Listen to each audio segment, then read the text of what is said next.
You can't rely on blind faith to get the pregnancy support you deserve. Ritual's Essential Prenatal Multivitamin is the only leading prenatal backed by its own human clinical trial. Essential Prenatal is proven to deliver key nutrients, including folate, biotin, and vitamin D during pregnancy. Get 25% off when you visit ritual.com/clinical. These statements have not been evaluated by the Food and Drug Administration. This product is not intended to diagnose, treat, cure, or prevent any disease. If you're a podcast host, listen up, this one's for you. My name is Allie Jackson. I'm the host of Finding Mr. Height, a dating and relationship podcast that I've been doing for 4 years now, sharing my positive and practical approach to dating that's built on my own life experience. And I wanted to share another experience that I've had, my secret behind monetizing my show. It's called Red Circle, and I was just telling my colleague about how much I love their platform. With Red Circle, not only am I getting a seamless hosting experience, but I also love the support I receive in ad sales. It's not just typical ad sales either. It's targeted opportunities based on my show and my life. And the platform is super simple. You just set your preferences and Red Circle matches you with sponsors that align with your show. You can vet every opportunity and their platform gives you great analytics. More recently too, my Red Circle team has brought me opportunities outside of my podcast on social media to really augment the podcast partnerships, bring them full circle. I just can't recommend them enough. If you want to give it a try, go to redcircle.com to get your free trial. That's redcircle.com for a free trial.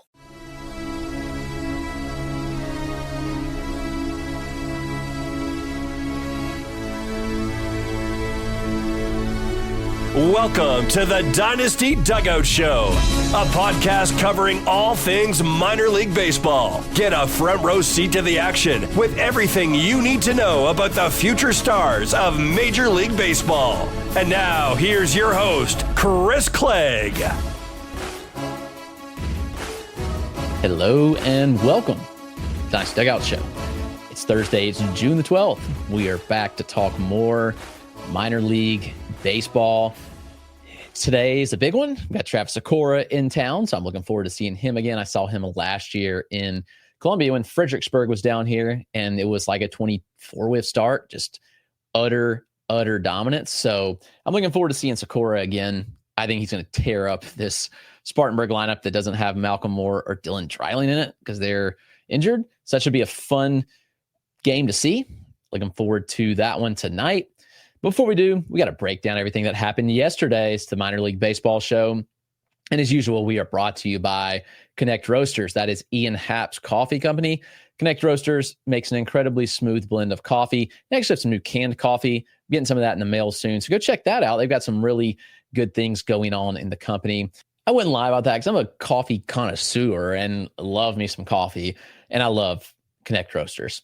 Go check it out. Get a bag, buy one, get one 50% off. So get 2 bags, nearly on a great price, nearly buy one, get one free. So you can use the code Dynasty Dugout there or use the code below or the link in the description, and it'll do it for you. We're also proud to partner with Chinook Seedery. Chinook has the best sunflower seeds in the game. Chinook has a wide variety of flavors, sweet, salty, spicy. You got it. Go check them out.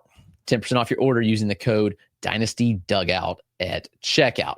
So let's dive in on some of the top performers from yesterday's minor league landscape. A ton to talk about, starting with Jett Williams, who had a multi-home run game yesterday, 2 home runs on 2 hits. Jett is really turning it up a bit this year. He's looked really good. I think he's taken a step forward in the profile, and he looks the part. He's up to 6 home runs and 17 stolen bases. Jett's had 209 plate appearances in Double-A.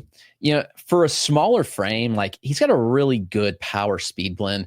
Normally I kind of write off these shorter guys, but Jett's different because he makes contact, he hits the ball hard, and he can run. So maybe the tools aren't overly flashy. The exit velocities aren't huge by any means, but Jett is a 70 runner with a good feel to hit.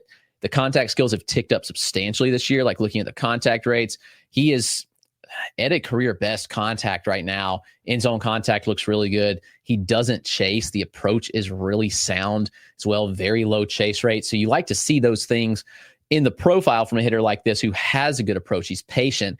He can get to some home runs, and we've seen him put up some decent exit velocities, but really Jett Williams benefits from getting the ball in the air and getting it to the pull side.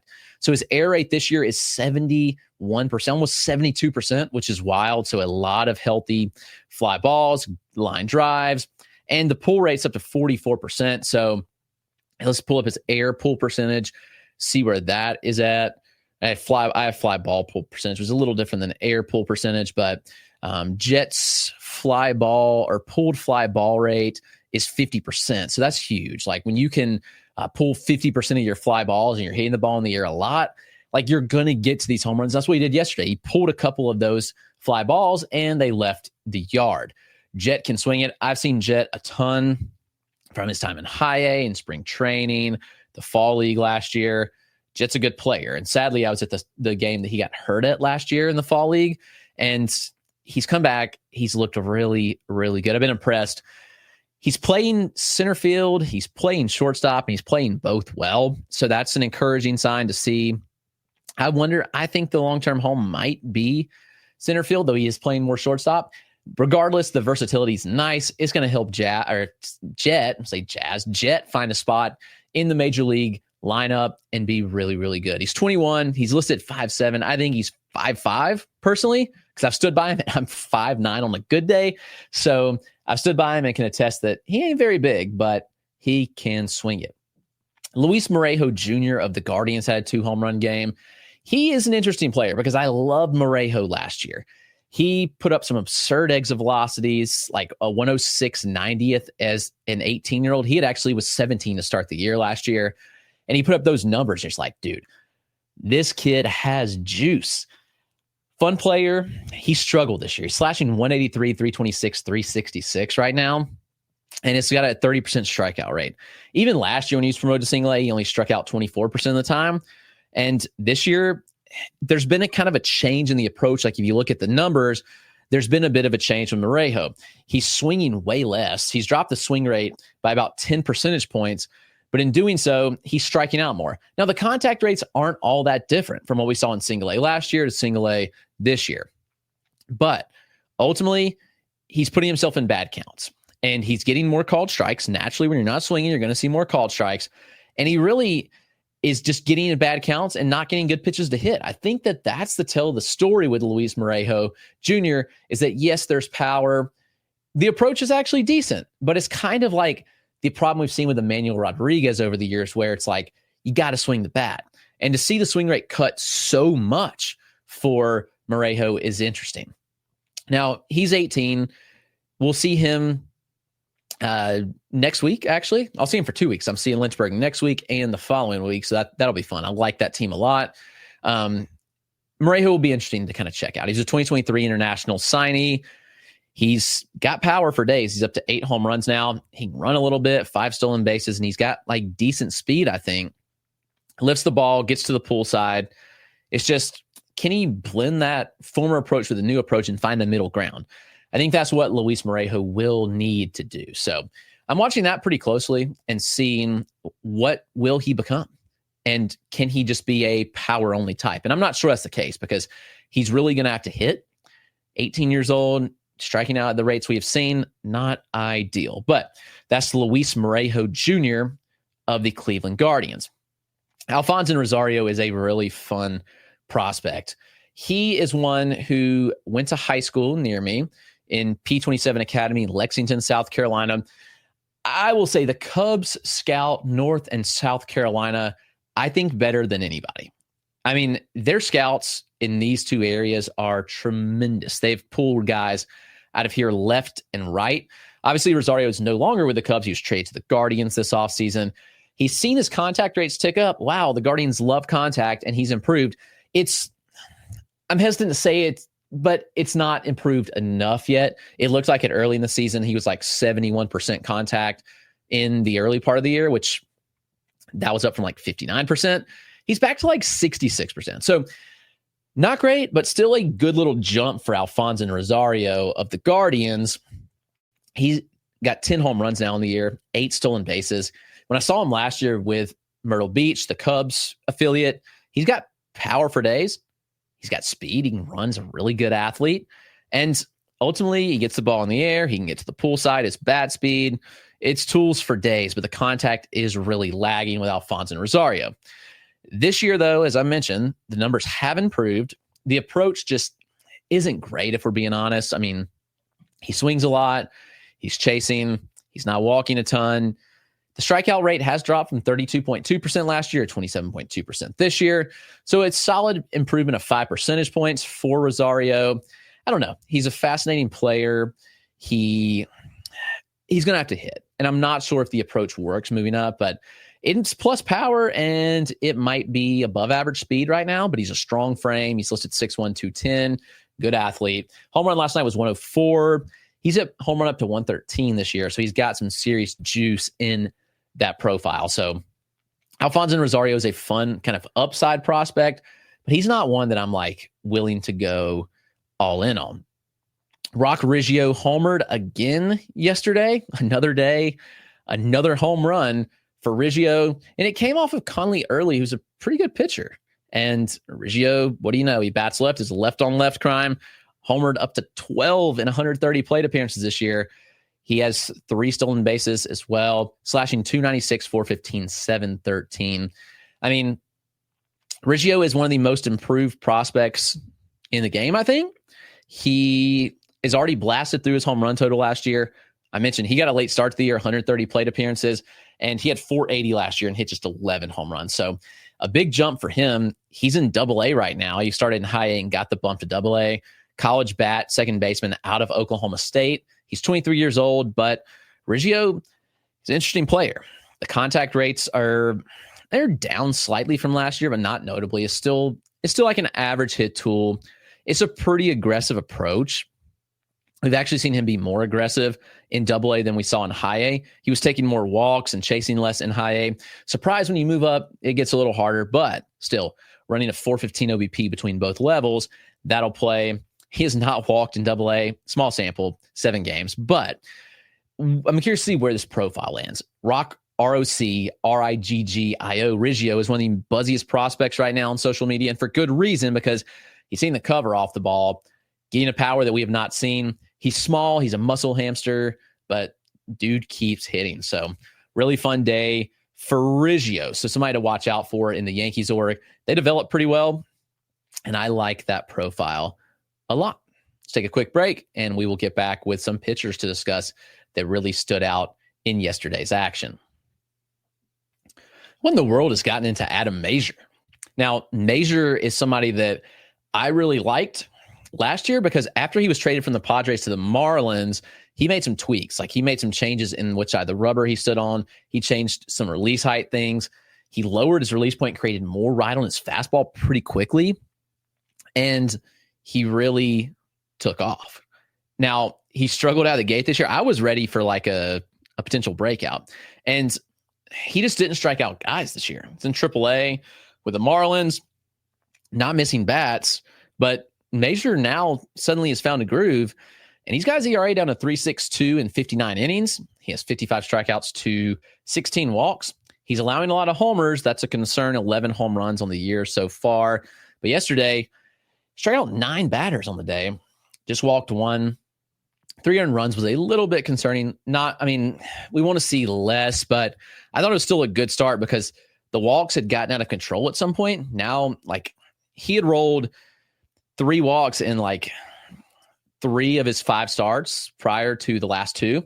And then last week, Mazur comes out and he goes 6 innings, 2 earned, 1 walk, 8 strikeouts. And then last night, 4 2/3, 6 hits, 3 earned, 1 walk, and 9 strikeouts. So Mazur has maintained that change in release point, and I think it's still paying dividends. He is working with a new director of pitching, Bill Hessel with the Marlins.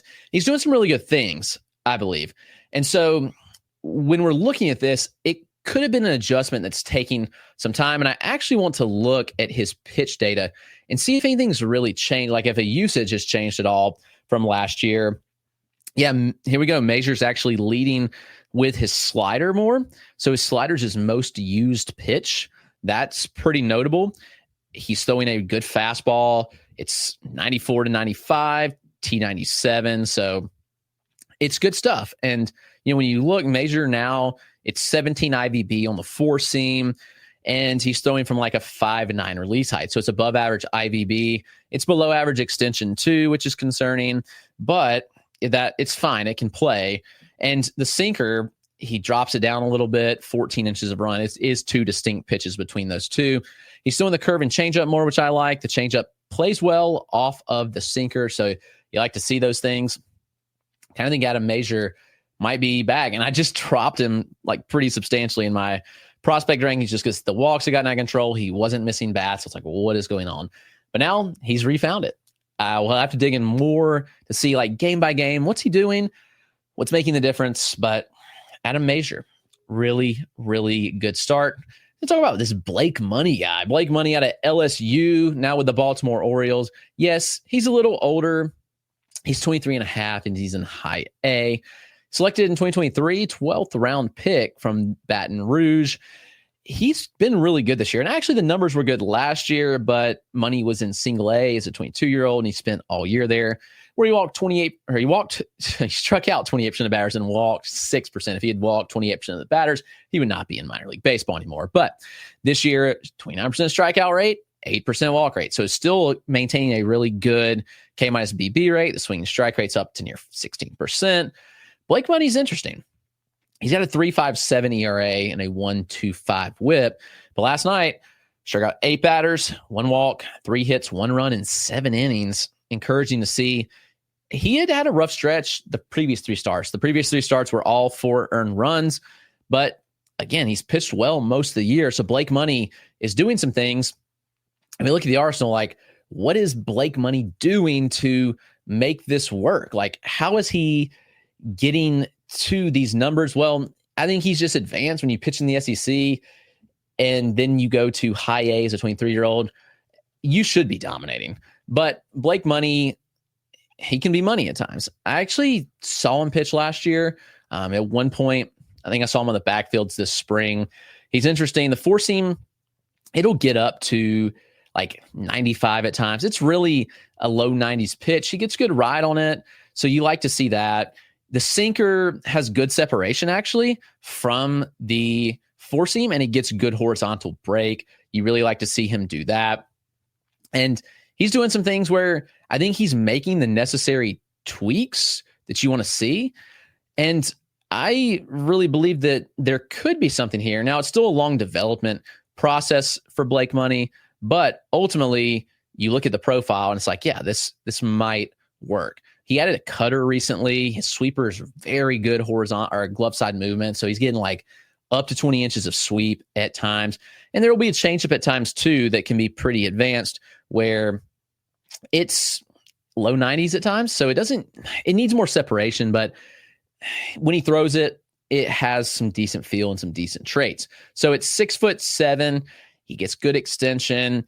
His release point, is probably conducive to a curveball, honestly. I wish you look at some of these from the release point and like, this could work better. But who am I to sit here and question like what an organization's pitch development's doing? But Blake Money is a name to know. Keep an eye on him as we continue to see the dominance. I mean, the statistics are there. He's going to pop on statistical models despite his age. But Blake Money, right-handed pitcher, Baltimore Orioles. A couple other pitchers that looked good. And Cameron Weston, I think, is really close to making a debut at this point. It wasn't Cameron Weston's best start, but Baltimore needs arms, so another Oriole arm here. Weston's in AAA. He's got pretty good stuff, actually. 2022 8th rounder out of Michigan. Weston is been dominant all year. He's striking out 26% of batters. The biggest flaw is the 11% walk rate, which is a pretty big jump from what we're used to from Cameron Weston. But you look at Weston, he's in AAA. They've got the ABS challenge system. Could affect him. So last night, he went 4 innings, 3 hits, 1 earned, 3 walks, and 7 strikeouts. So again, the walks have kind of plagued him, but back-to-back 7 strikeout games for him. This is an interesting arm. It's got pretty good stuff. Like when you look at the arsenal and pitch data for Cameron Weston, I pull that up. He's somebody at least to keep an eye on. He's got a good mix. He's throwing a lot of pitches, starting with a sinker. It's low 90s, but he reaches 95 pretty regularly. It's a lot of arm side movement, 18 inches of arm side movement on that pitch. You really like to see that. And he pairs it with a pretty good changeup as well. Changeup has about 10 miles an hour of separation, 21 inches of horizontal on the changeup. So that's pretty crazy to see. He throws a splitter, he throws a sweeper, he throws a regular slider, he throws a cutter. Like, dude's got a full arsenal of pitches. So Cameron Weston is somebody that you look at and it's like, yeah, this guy, there's no reason he can't be in their rotation pretty soon. He's 24. He'll be 25 in August. So he needs to be added to the Rule 5 or add to the 40-man or be Rule 5 eligible this offseason. So Cameron Weston of the Orioles is a name to kind of watch out for there. Kash Mayfield, we got to talk about. He was perfect through 3 innings. But can we take the reins off this kid, please? Mayfield, obviously, first-round value, 25th pick overall, $3.5 million bonus last year for the Padres. He's a big lefty, 6'4", 200. His velocity's actually ticked back. He was 92-94 in high school. He's 90-93 now. That's not what you love to see, but he's throwing from like a 5'2" release height. He's creating good ride. Considering the release point, it's like, all right, we need to see a little more velocity, but the changeup's good. The sweeper's good. Like, he's missing bats. He's got 36% K rate, 8% walk rate. It's like a 65% strikeout or strike rate. And ultimately, when we look at Kash, I mean, last night, 3 perfect innings, 6 strikeouts. Did everything you want to see. High whiff rates, things like a 47% whiff rate off the top of my head. He's been missing bats all year. He can keep the ball on the ground. He's got a 2.93 FIP and a 3.07 xFIP. So really good stuff from Kash. But it's like, okay, where'd this stuff go? And we need to see the velocity take that step back forward because a 6'4" lefty, I can get it. He's 20, though. He was older for the draft class last year. Really like to see him back in the 93 range. Maybe over time it builds up. That changeup, the feel for it's impressive.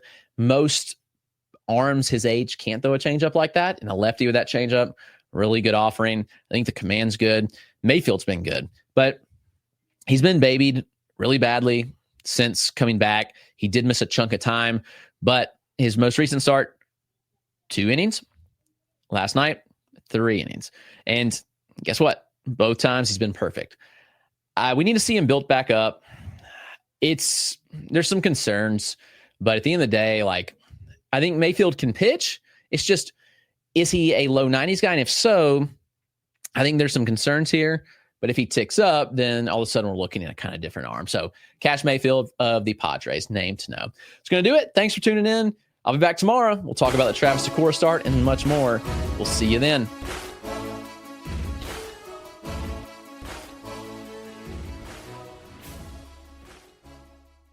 You can't rely on blind faith to get the pregnancy support you deserve.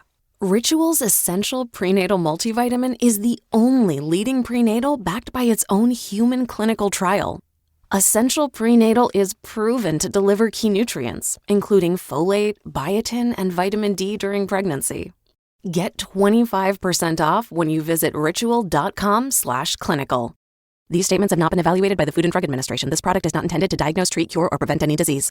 If you're a podcast host, listen up, this one's for you. My name is Allie Jackson. I'm the host of Finding Mr. Height, a dating and relationship podcast that I've been doing for 4 years now, sharing my positive and practical approach to dating that's built on my own life experience. And I wanted to share another experience that I've had, my secret behind monetizing my show. It's called Red Circle, and I was just telling my colleague about how much I love their platform. With Red Circle, not only am I getting a seamless hosting experience, but I also love the support I receive in ad sales. It's not just typical ad sales either. It's targeted opportunities based on my show and my life. And the platform is super simple. You just set your preferences and Red Circle matches you with sponsors that align with your show. You can vet every opportunity and their platform gives you great analytics. More recently too, my Red Circle team has brought me opportunities outside of my podcast on social media to really augment the podcast partnerships, bring them full circle. I just can't recommend them enough. If you want to give it a try, go to redcircle.com to get your free trial. That's redcircle.com for a free trial.